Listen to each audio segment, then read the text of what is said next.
نحمدہ ونصلی علی رسولہ الکریم اما بعد۔ محترم ناظرین، میں ہوں عبدالغفور خان اور آپ دیکھ رہے ہیں میرا YouTube channel Abdul Ghafoor Kalachi official.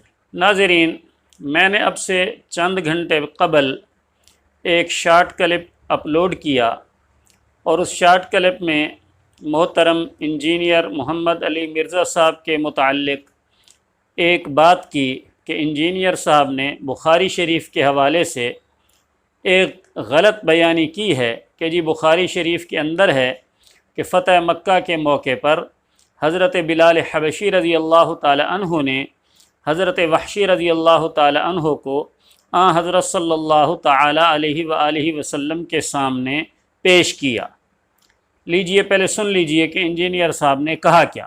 صحیح بخاری میں حدیث ہے، فتح مکہ کے موقع پر حضرت بلال حبشی نے لا کر پیش کر دیا وحشی کو حضور کے سامنے کہ چلیں جہاں باقیوں کی معافی ہو رہی ہے اس کی بھی ہو جائے۔ سن لیا آپ نے۔ اب بخاری شریف کے اندر یہ حدیث تفصیلی موجود ہے، حدیث کا نمبر ہے 4072 4072۔ اس کے اندر یہ بات تو ہے کہ حضرت وحشی رضی اللہ تعالیٰ عنہ طائف میں رہتے تھے اور حضرت حمزہ رضی اللہ تعالیٰ عنہ کو شہید کرنے کے بعد طائف چلے گئے تھے۔ تو جب فتح مکہ ہوا تو طائف والوں نے مشورہ دیا حضرت وحشی کو، اس وقت تک انہوں نے ایمان قبول نہیں کیا تھا، مشورہ دیا کہ آپ بھی چلے جائیں اور وہاں جا کر حضرت صلی اللہ علیہ وسلم سے معافی مانگ لیں تو آپ صلی اللہ علیہ وسلم آپ کو معاف کر دیں گے۔ تو حضرت وحشی آ گئے۔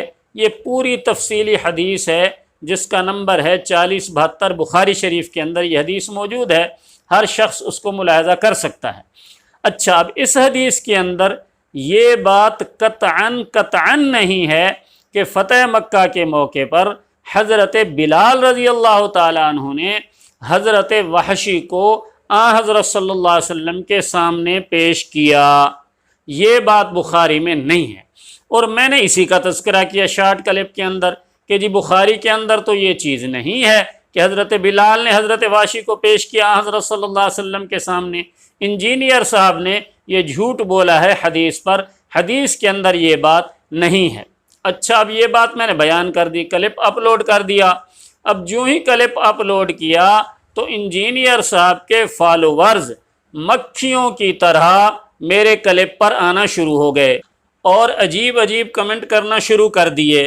باقی کمنٹ کو تو چھوڑیے، کئی احباب انجینئر صاحب کے فالوورز اور اسٹوڈنٹ میں سے ایسے نکلے کہ جنہوں نے یہ کمنٹ کیا کہ جی بابا جی آپ مہربانی کریں، دیکھیں انجینئر صاحب نے، ہمارے مرشد نے، ہمارے استاد نے تو حوالہ دیا ہے، آپ نے حدیث دیکھی نہیں، ویسے ہی ہمارے انجینئر صاحب کے خلاف کلپ اپلوڈ کر دیا۔ میں آپ کو صرف 2-3 کمنٹ پڑھ کے سناتا ہوں۔ مثلا ایک صاحب لکھتے ہیں کہ بڑھاپے میں تو پڑھنا سیکھ لیتے، انجینئر نے پوری حدیث دکھائی ہے۔ اب اس بندے کو یہ پتہ نہیں ہے کہ انجینئر نے جو حدیث دکھائی ہے اس کے اندر وہ بات ہے بھی صحیح نہیں، ہے بھی صحیح کہ نہیں جو انجینئر صاحب کہہ رہے ہیں۔ اچھا، ایک اور کمنٹ ملاحظہ فرمائیں، ایک دوسرے صاحب لکھتے ہیں صحیح بخاری 4072 بہت لمبی حدیث ہے اور بالکل اس کا کنٹیکسٹ یہی ہے جو امام نے بیان کیا۔ اور آپ کو پتہ ہونا چاہیے یہ لوگ امام بڑے الفابیٹ کے ساتھ لکھتے ہیں، کیپٹل حروف کے ساتھ، EMAM، اور اس سے مراد لیتے ہیں انجینئر محمد علی مرزا، یعنی انجینئر صاحب کو انہوں نے امام کا درجہ دے رکھا ہے، تو کہتے ہیں کہ کنٹیکسٹ یہی ہے جو امام نے بیان کیا۔ اللہ اکبر۔ اچھا، ایک اور کمنٹ دیکھیے، ایک اور صاحب لکھتے ہیں he showed the reference with picture and you are just saying how could we trust you، یعنی ہم آپ پر کیسے اعتماد کریں، آپ کی بات کا کیسے یقین کریں، جبکہ ہمارے انجینئر صاحب نے تو تصویر میں حوالہ دے دیا ہے بخاری کا۔ ایسے ہی کئی اور کمنٹ بھی اسی جیسے ہیں۔